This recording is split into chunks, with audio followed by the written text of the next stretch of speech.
And it means a lot of different things to us. Like John said, it's something you strive for, to live up to the name, and it keeps us motivated to be that for each other and for ourselves.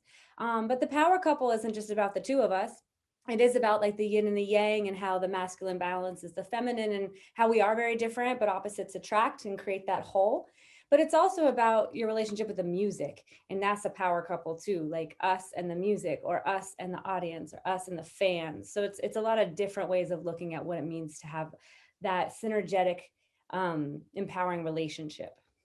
And do you feel like there is a pressure to make sure you live up to that standard because you already set a standard already? That by you be adding power to the term couple is already setting yourself up for pressure now. Do you realize that there's that pressure to make sure that you end up at the end of the day you live to that standard? Yeah. Yeah, and I think that's actually, you know,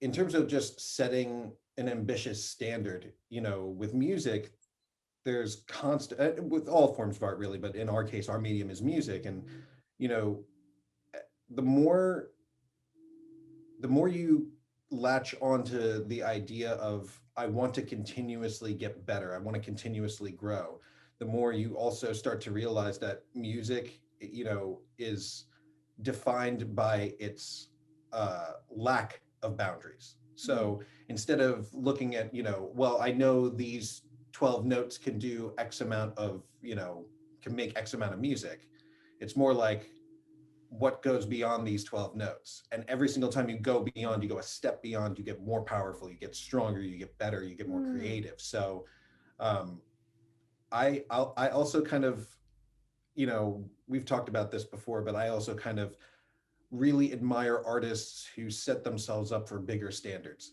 It's just, you don't know where it's going to go. You have no idea, but it's good to be ambitious. Yeah. Yeah, that's well said. You have to push yourself beyond your limits to grow, so you have to set those standards high if you want to reach your full potential.